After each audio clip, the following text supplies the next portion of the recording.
Sinabi sa akin ni Sophie ko anong pinagagawa mo sa palengke. Saan kumukuha ng stocks? Saan ka kumukuha ng pambenta? Sa factory? Nagnanakaw ka? Dito na rin hindi po. Mga gamit po ito ni Papa noon. Kung gusto niyo, tingnan niyo pa po, wala pong Sandoval dyan. Ilayo mo yan sa akin. Anong gusto mong palabasin? Na pwede ka nang kumita ng pera? Na marunong kang kumita ng pera? Na hindi mo na kami kailangan? Hindi po. Gusto ko lang po kasi mag-ipon para sa pang-tuition ko.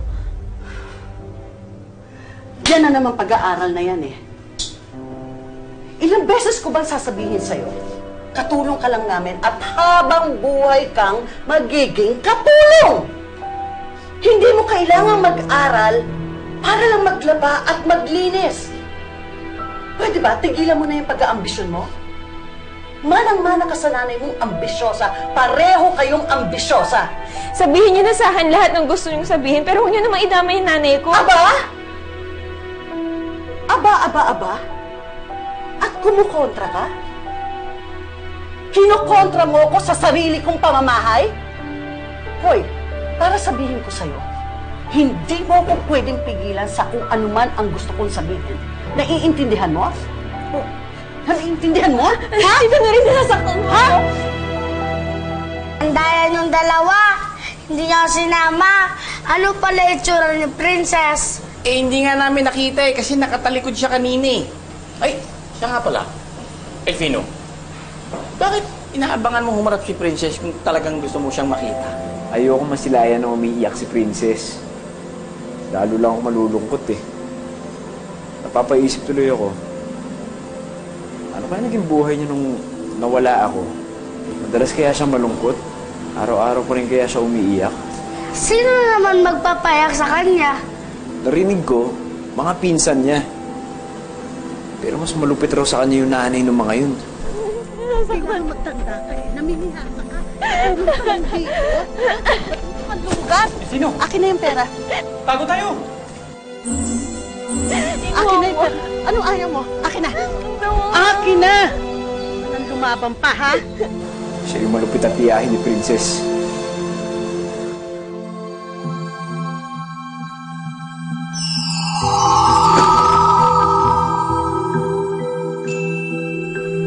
Dito ka lang sa labas hanggang manigas ka, ha?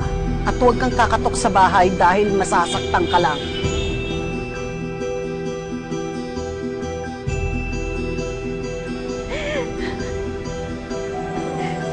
Elfino, bakit mo ginamit kapangyarihan mo? Nakapanakit ka ng tao! Eh, kasi malupit siya. Siya nga yung nanakit doon sa babaeng yun eh. Bakit niya kaya sinasaktan yung babae? Kawawa naman nga eh.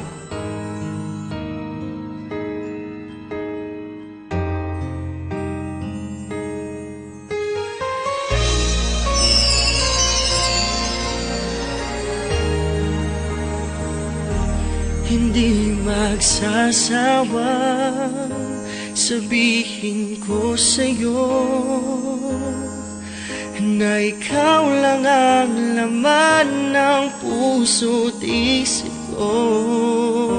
Hindi pagpapalit ang bawat sandali na ika'y kapiling ko umaga at gabi. Ako nga pala nagpadala ng liliparang paro-paro kanina. Napangiti na kita, pero umiyak ka na naman ulit. Ayaw mo ba sa mga paro-paro? Ang mahal sa'yo'y nakalaan. Elfino, nakatingin siya dito. Tago tayo sa punso! Ibang mundo naiisa, ngayon ay iisa. Sa piling Bobby, mo'y puno. kilala ko na kung sino siya. Ako'y puno ng Siya na nga ba si... pag-asa. Magkaibang mundo. Princess? Ang puso ko'y iyong-iyo. Magkaiba man ang ating mundo.